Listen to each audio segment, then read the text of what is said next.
Argentina kan dibantu wasit nih kemarin.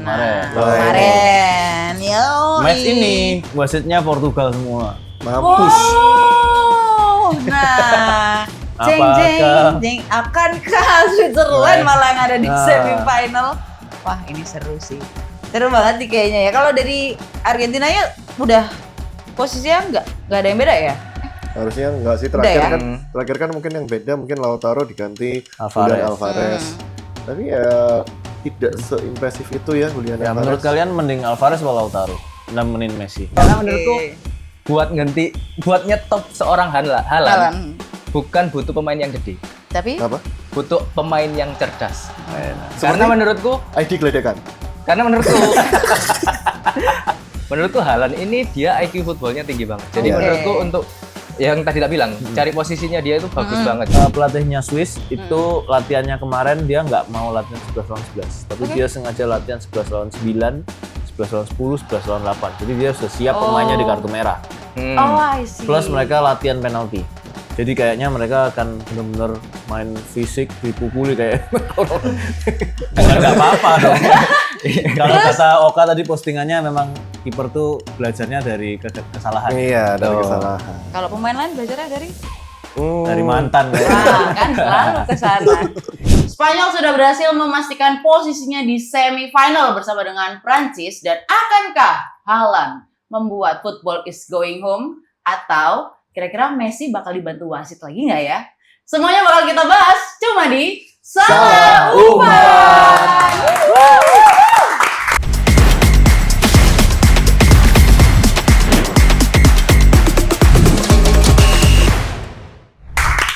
Sudah semakin dekat nih ya dengan final, kita udah masuk ke semifinal. Kita menghadirkan satu orang lagi yang pastinya jarang kalian lihat nih ya di sini. Selain saya dan Oka dan Sam, ada satu lagi baru di sini. Silakan perkenalan dulu. Halo. Aku sih bingung ya tadi ya. Lihat mana nih di sini. Oke. Ada Dodo Septian ya. Halo, aku Dodo. Sudah berkumpul bersama kita di sini untuk membahas match yang sudah terjadi tadi jam 2 dini hari, dan kita akan membahas juga pertandingan yang akan terjadi nanti pastinya ya. Seperti biasa, langsung saja kita mulai untuk match yang sudah terjadi tadi antara Spanyol melawan Belgia. Dan pastinya sudah kelihatan mata ya, kan enggak kelihatan mata juga sih, dimenangkan oleh Spanyol dengan poin 2-1. Dan kita langsung lihat aja kali ya line up-nya untuk yang kemarin, mereka match-nya seperti apa. Nah, gimana nih bapak-bapak? Ini kalian katanya satu squad apa? Main apa? Main apa? Main pro club. Main pro club.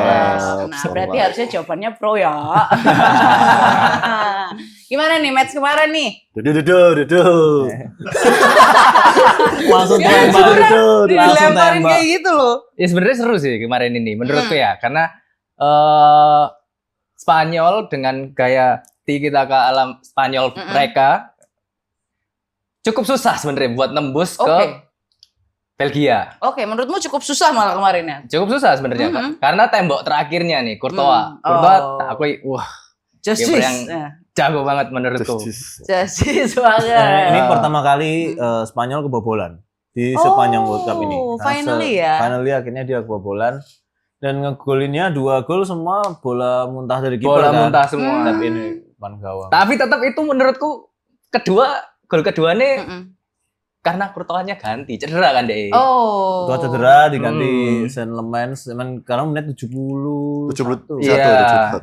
Ya kiper baru masuk menit 71 tuh kayaknya ya. Dengan pressure gede itu ya menurutku sih.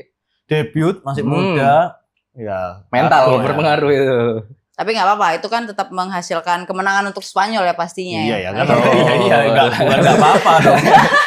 Kalau kata Oka tadi postingannya memang kiper tuh belajarnya dari kesalahan. Iya, dari kesalahan. Kalau pemain lain belajarnya dari mantan. Kan selalu ke sana. Tapi kalau menurut ini apa sih, kita ngomong scoringnya ya mereka di sini ya. Kenapa Kubarsi ini oke banget?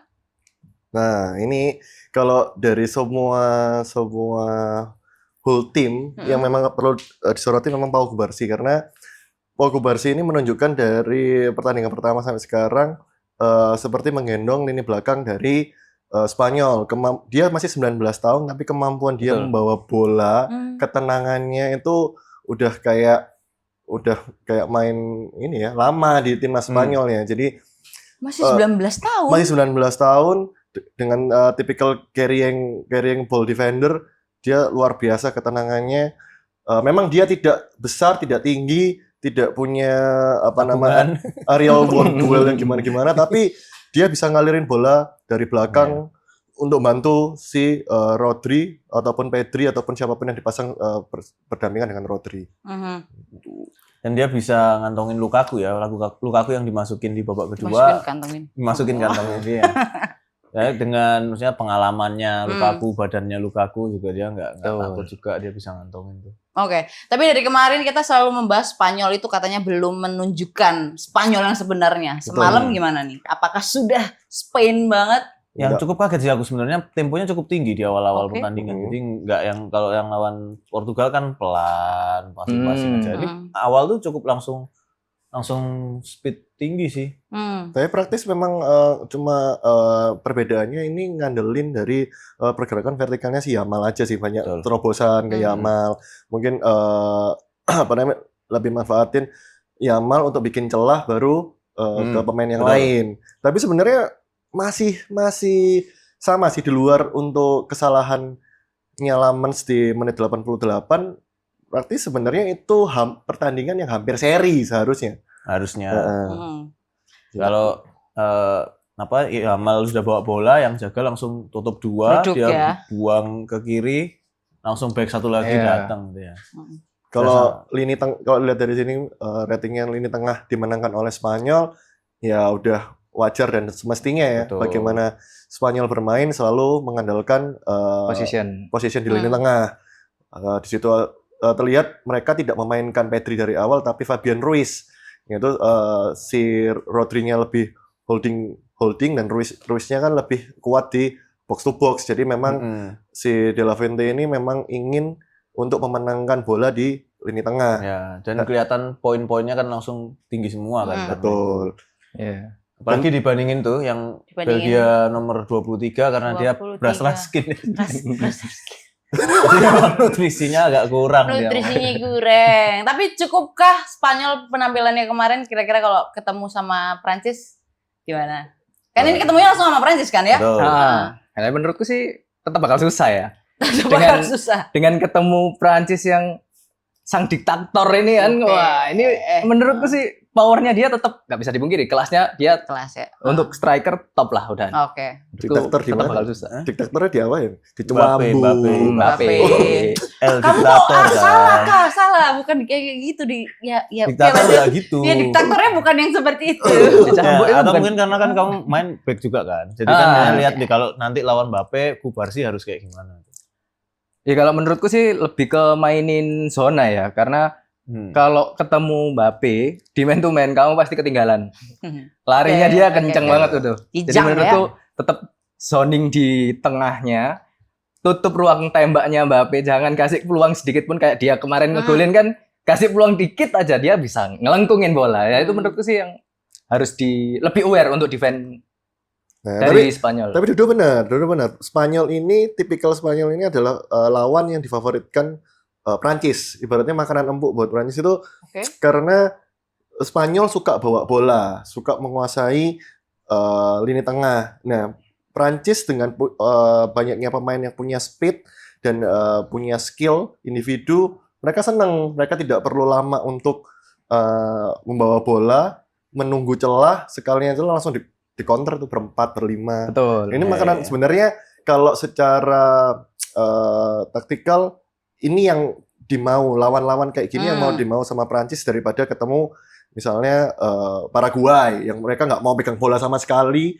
Nah itu mereka mungkin akan sedikit lebih bingung. Tapi kalau sudah Spanyol yang inisiatif pegang bola, mereka tinggal press aja gitu.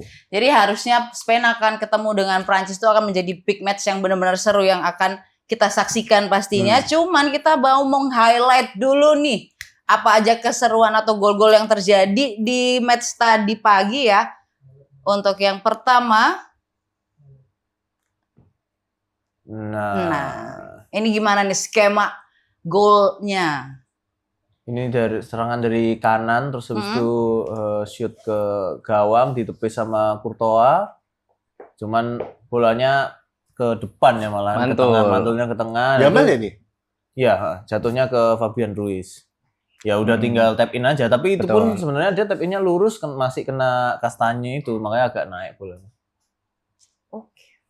Ada any touch lain yang untuk gol ini sebenarnya gol yang Spanyol banget atau gol nggak sengaja atau apa? Ya tapi kalau lihat dari serangannya Spanyol sih harusnya nggak Spanyol banget ya. Oh, Spanyol kan banget. Biasanya lebih ke mainin tengah dulu, mainin Tapi kalau bola-bola terobosan gini ya karena Yamal banget aja sih menurutku ya. Faktor Yamal sih. Ya, kan Yamal kan disuruh pacarnya lolos final supaya pacarnya bisa nonton Justin Bieber. Mungkin dia tampil all out kemarin meskipun dia nggak cetak gol, nggak apa-apa. Yang penting posisinya udah secure nih. Semakin secure untuk pacarnya Yamal nonton JB ya. Kita lanjut untuk highlight yang berikutnya. Ini adalah sundulan ya. Charles Ketelaire. Dari sayap kanan juga crossing. Dia sebenarnya nunggunya di posisi offside, tapi ketika crossingnya jalan dia langsung mundur narik. Oke. Ternyata dapet tuh clean onside ya, aman. Jadi dia bisa dapat heading duluan. Ini ya, ini kan mungkin yang mungkin dicermati dari Pau Cubarsí. Dari kesempurnaannya Pau Cubarsí di umur 19 tahun, tapi fisik gak bisa bohong. Dia kalau disuruh aerial duels mungkin memang agak kurang karena fisiknya nggak terlalu tinggi. Tapi di sisi yang lain pun tandemnya Aymeric Laporte juga nggak sekuat itu juga. Lambat lah, sudah tua juga. Di sini kelihatan sebenarnya kalau menurutku Spain itu tidak kebobolan sampai ini pertama kali adalah sebenarnya memang lawan-lawan yang kemarin belum setangguh itu. Nah kebetulan baru dapat tangguhnya si Belgia ini nanti akan ketemu Prancis. Gitu. Karena tumbuh itu ke atas bukan ke samping harusnya kan. Sih belum tumbuh ya. Oke. Kalau gitu kita langsung lihat highlight yang berikutnya. Itu adalah gol yang terakhir ini. Ini kayak mepet banget sama tiang apa? Kameranya. Kameranya. Sorry. Kan. Ya ini karena Courtois cedera. Courtois cedera diganti sama Saint-Lamens. Itu ada shoot yang sebenarnya dia niatnya tangkep. Tapi ternyata kena dadanya terus mantul ke depan. Langsung disambar sama Merino. Dan ya, mungkin karena pressure juga ya. Menit berapa kan itu? Menit 88 kan. Dan dia baru masuk menit 71. Ya menurutku sih dengan dia masih muda harus gantiin hitungannya Courtois yang punya nama sebesar itu. Ya beban lah pasti, beban mental lah. Iyalah pasti. Ya gimana mau pemain world class juga beban mental tuh masih ada pastinya ya. Dan ini sebenarnya ini tuh kan sebenarnya keputusan memang dari pelatih ya. Sebenarnya kalau dari Thibaut Courtois-nya dia itu mengatakan ke pelatih dia itu sebenarnya masih mampu. Cuma dia merasakan sakit ketika dia harus menendang jauh, menendang keras mungkin goal kick ya. Nah, mungkin keputusan pelatihnya mungkin dia mau cari save lalu masukin si Saint-Lamens. Cuma perbedaannya mungkin dengan permainan outfield player yang lain, kalau kiper itu kan panasnya agak lama ya. Dia dapat bolanya sekali-sekali dengan udah menit 71 dia diganti, intensitas pertandingannya tinggi, mungkin cuma dapat beberapa shot ya yang harusnya bisa ditangkap, jadinya mantul. Cuma kalau kita mengkritisi Lamens secara keseluruhan kayaknya nggak fair lah. Karena fair. musim kemarin dia main bagus di gitu klub. kan. Dan ini appearance cuma baru ketiganya Lamens di Belgia. Gitu. Jadi pertandingan pertama di World Cup dan untuk caps di Belgianya ini baru ketiga. Jadi kan nggak fair enough kalau misalnya itu mendefine karirnya dia selama semusim. Dan si Merino lagi-lagi jadi penentu ya. Di match sebelumnya kan Merino juga tuh. Itu juga maksudnya perlu kalau diambil dari POV yang lain, kembali lagi Mikel Merino menjadi super subs untuk Spanyol. Berarti kan dalam 90 menitnya Spanyol mengalami sebuah kebuntuan karena dia tidak membawa striker. Yang diandalkan kembali lagi adalah Mikel Merino. Cuma yang perlu diapresiasi, Mikel Merino seorang defensive midfielder yang selalu di super sub menjadi second striker atau striker, positioningnya luar biasa kayak striker sih. Ya, karena di Arsenal kan juga udah dicoba berkali-kali kan. Iya. Arsenal nggak punya striker, yang dipasang striker dia. Oke, nah kalian setuju nggak nih dengan kata-kata 3 lelaki di sebelah kanan saya ini? Boleh tulis di kolom komentar kalau misalnya kalian fansnya Spanyol, congratulations. Kalian fansnya Swedia, Belgia, boleh komen ramein komennya kita, dan sambil kita lihat match stats-nya kemarin ya, hasilnya tuh sebenarnya seperti apa. Nah, ini dia. Seperti biasa possession seperti pasti biasa. dikuasai Spanyol ya. Iya. 17 shot. 17 shot, 8 yang on target.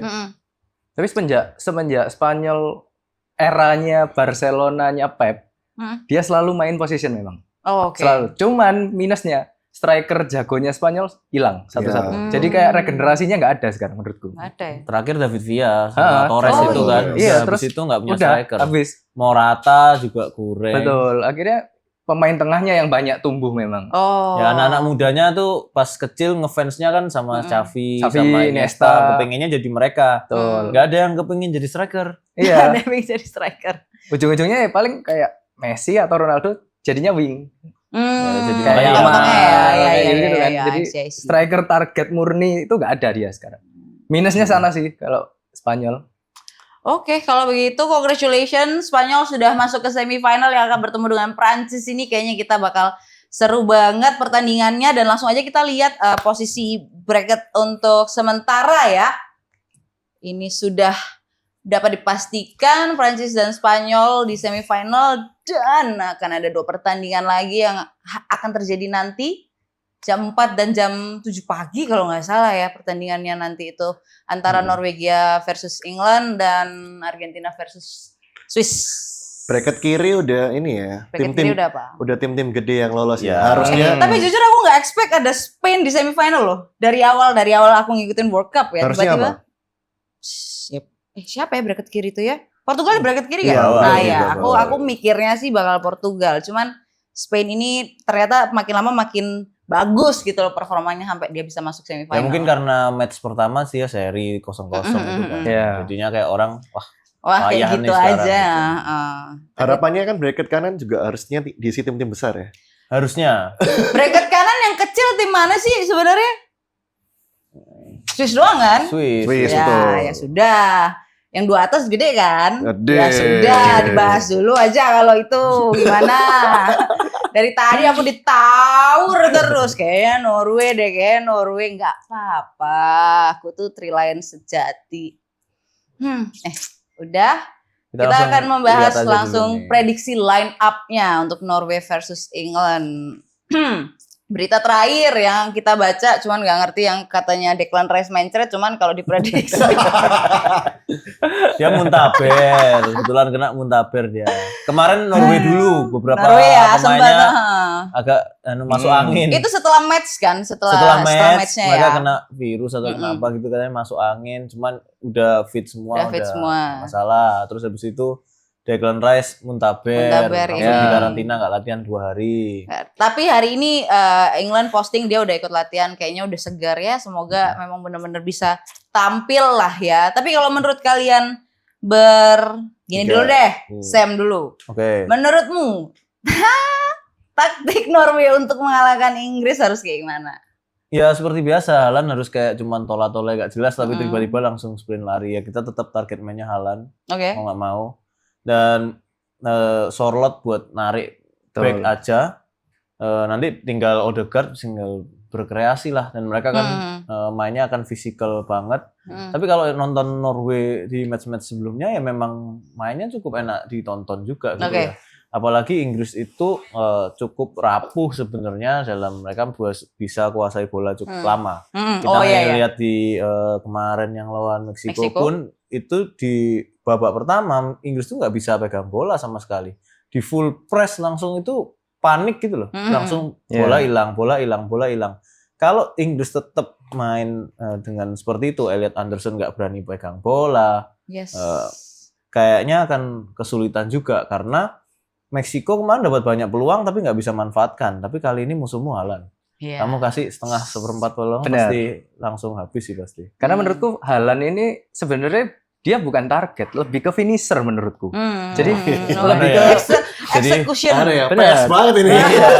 karena menurutku dia itu lebih ke untuk positioningnya. Menurutku positioningnya bagus banget dia. Oke. Jadi orang lihatnya kayak, oh dia lagi santai. Back yang jaga, oh ini kayaknya lagi santai dia, lagi anu. Lalu Lagi tiba-tiba Snapchatan mungkin dia ya. Iya memang lagi hobi Tiba-tiba Snapchat. muncul Oh iya. Muncul di tiba-tiba. depanmu kamu tiba-tiba dipotong gitu kan. dengan fisiknya dia ya. Menurutku wah. Badan gede lompat, Dan finishingnya dia, menurutku sih gila. sih. lehernya yang panjang gitu kan. Ya lama-lama kulihat kayak Thor deh. Karena Iya, banyak-banyak kan ini itu loh. yang dia Iya. lehernya panjang. Betul. Terus endingnya gini tuh, yang tertarik main pro club join ke saya. Wah. Karena kita lagi cari pemain. Oh gitu. Kurang pemain ini. Kurang pemain ya ternyata. Tapi nggak tahu nih kalau prediksi Inggris Declan Rice main. Kalau menurut Oka gimana sih harusnya caranya Inggris mengalahkan Norway? Kalau lihat dari prediksi line up, kalau dari Norway jelas praktis seharusnya tidak ada yang diganti ya, karena ini adalah starting 11 terbaiknya mereka semua bersinergi dengan baik. Pertanyaannya kan sekarang Inggris ya. Iya memang. Inggris kalau dari Sam ya benar. Pertanyaannya adalah sampai sekarang nggak tahu kenapa Thomas Tuchel tidak mau menduetkan Declan Rice dengan Kobbie Mainoo. Nah, karena sampai sejauh ini Elliot Anderson ya secara progresif long pass-nya dia luar biasa, tapi terlihat dalam beberapa pertandingan kalau dia terpressure dengan atmosfer yang tinggi, dia belum menunjukkan mental itu. Jadi terkadang masih sering salah umpan, sering. Tuh, kok program kita dong itu? Oh iya benar. Ya kita sambut. Gila. Terus sering salah mengantisipasi bola. Terlebih yang dia bermain di tengah sebelah kanan, yang mengcover dia juga ajaib-ajaib. Terakhir Jarol Kwanza, ya kan, jarang-jarang ada pemain Leverkusen di situ tiba-tiba langsung red card. Terus penggantinya Jet Spence sama aja. Jadi menariknya adalah karena keterbatasan karakter di sebelah kanan, siapa yang akan menjadi pilihannya Thomas Tuchel nanti, karena itu mempengaruhi pertandingan, bagaimana cara Inggris bermain. Kalau dari depan aku rasa ya harusnya jangan diganti Madueke, jangan diganti Rashford, udah itu yang terbaik. Nah, sebel banget lu sama Madueke kayaknya dari kemarin. Parah itu. Parah itu. Nah, parah. Karena kembali lagi Inggris ini tidak punya sebuah maker. Kita nggak punya Bruno di Inggris ini, tidak punya sosok seorang Bruno, nggak punya sosok seorang Kevin De Bruyne. Jude Bellingham mengisi hal yang lain. Jadi ketika memang buntu, biasanya yang justru menjadi makernya, pengatur ritmenya malah Harry Kane. Betul. Dia akan narik ke tengah, Bellingham yang maju. Ketika kalau itu tidak bisa dibantu oleh seorang Elliot Anderson, sampai pertandingan terakhir yang harus maju adalah Declan Rice, menurutku ada yang salah. Harusnya patut dicoba seorang Kobbie Mainoo yang terbiasa bermain secara box to box, bisa bermanuver di celah sempit, itu harus dicoba. Nah, terus di luar itu ya pertandingan antara Kane dan Haaland ini ya cukup seru sih. Misalnya sama-sama ujung tombak dan tidak tergantikan, tinggal siapa yang lebih tajam, yang siapa yang teman-temannya yang lebih support, itu aja. Nek nyangkruk mau gitu kan. Support soalnya. Ya, semoga mungkin Thomas Tuchel mungkin kalau melihat lawannya Norway ada kreativitas yang dia buat lainnya lah ya untuk menggantikan. Nggak tahu siapapun posisinya supaya bisa dapetin posisi semifinal. Tapi sebelum kita memprediksi skor dulu, kita lihat Opta prediksinya dulu aja nih ya. Untuk pertandingan Inggris dengan Norway, nah jauh gini. Sebenarnya ya karena kan mungkin lihatnya nama-nama besar mungkin ya. Nama besar, benar. Memang harusnya, cuman ya kadang-kadang segala sesuatu tuh tidak terjadi secara seharusnya. Kalau ngomong nama besar, Brasil pemainnya jauh lebih nama besar dibandingkan Norway. Tapi buktinya itu juga contohnya. Disikat sama Haaland. Viking kan? Viking ini pasti punya mental juara. Viking Boboto, Mas. Maksudnya real Viking. Viking. Oh, Viking. Viking. Viking Persib. Iya bener sih. Oke, kalau secara Opta prediksinya Inggrisnya ya yang akan menang. Nah, kalau menurut teman-teman, kolega salah umpan boleh sekalian sambil komen kira-kira siapa yang bakal menang dan skornya berapa. Sambil kita juga tebak skor. Aku dulu. Aku pasti Inggris lah ya. Inggris sejati. 2-1. Jude Bellingham deh kayaknya. 2-1 Inggris 2-1 ya. Inggris. Oke ya.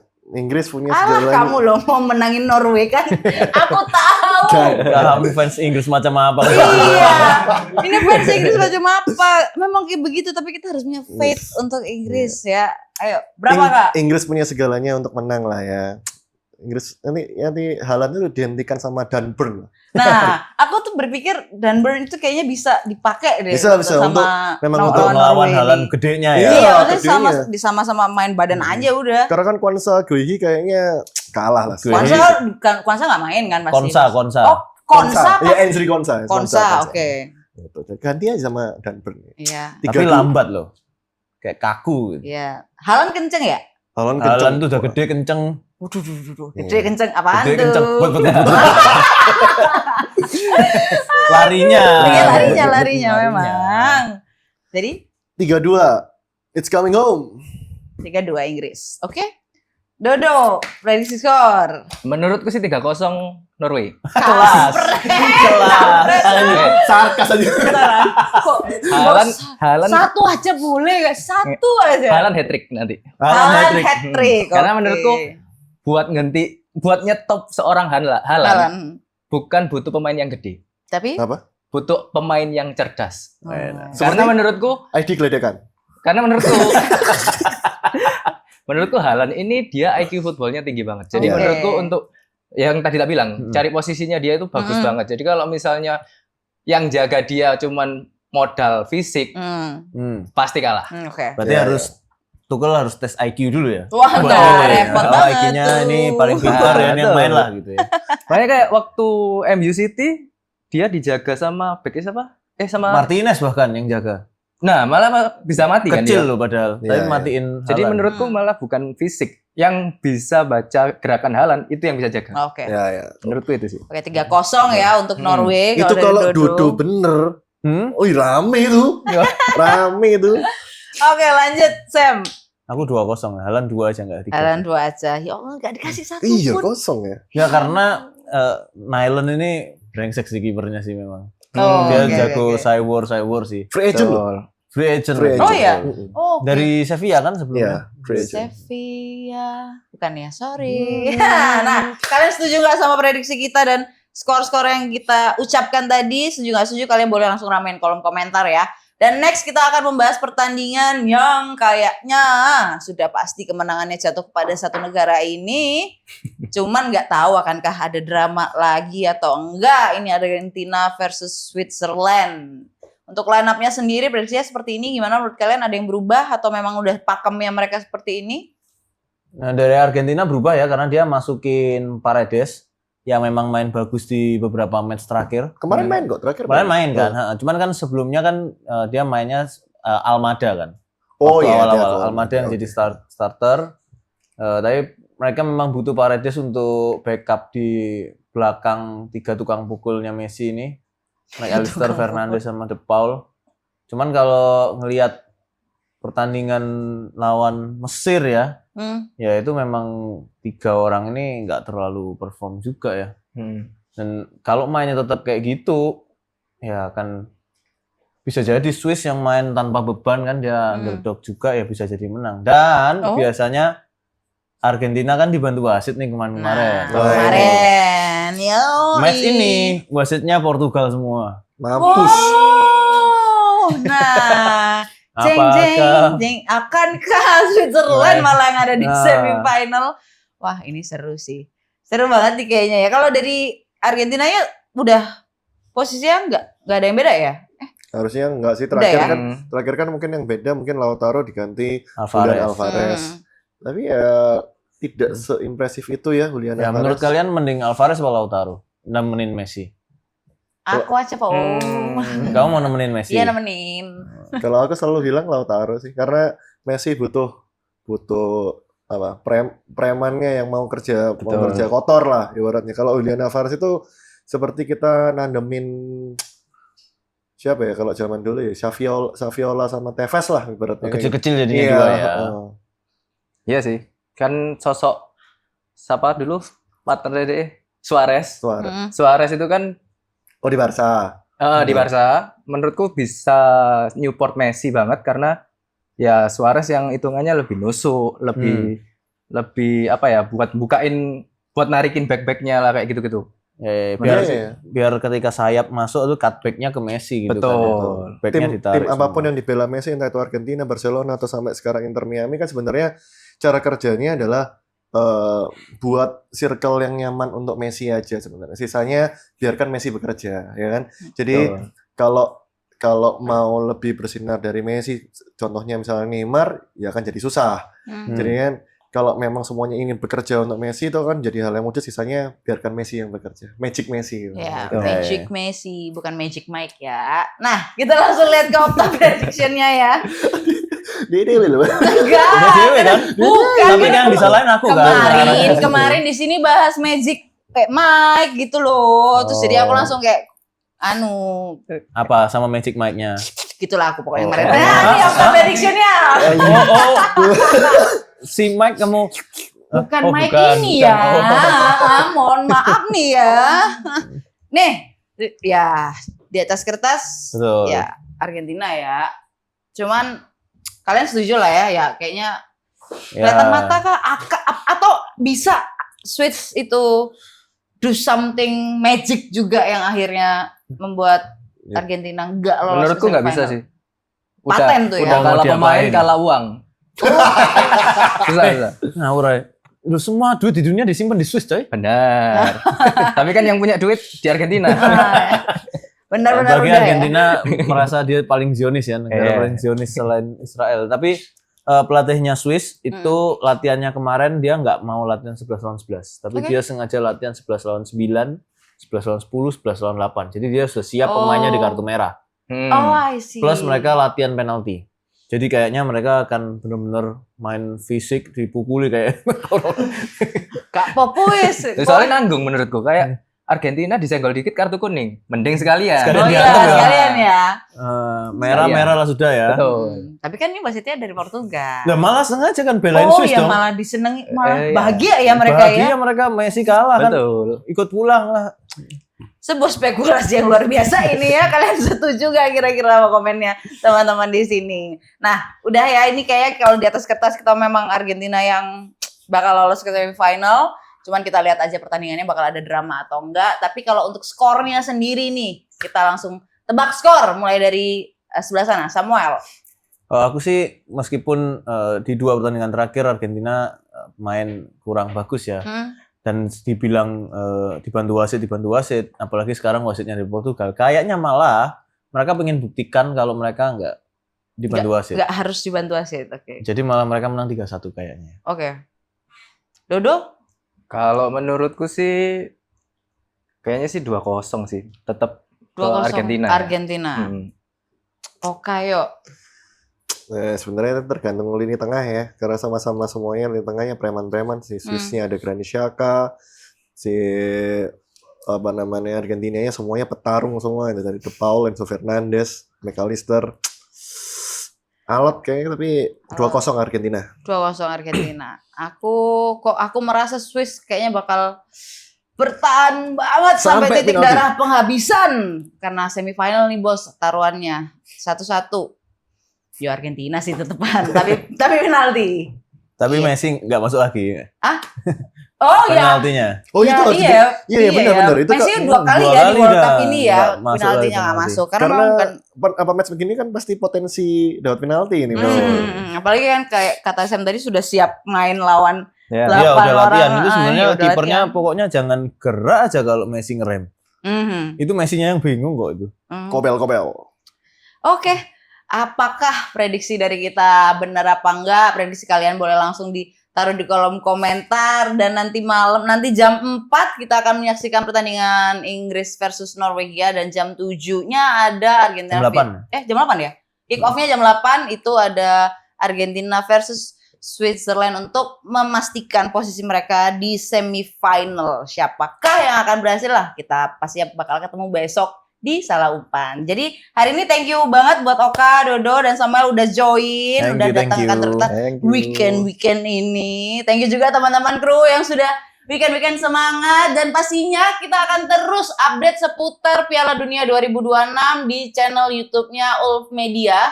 Dan jangan lupa kalian tuh subscribe dan like video kita dan share video kita ke teman-teman kalian yang suka komen. Nah, boleh itu langsung mampir ke page kita, dan jangan lupa follow akun Instagram dan TikTok kita di Ulf Media dan juga salahumpan_id. So that's it for today. Terima kasih banyak, dan kita pastinya akan ketemu di Salah Umpan selanjutnya. Bye-bye. Bye.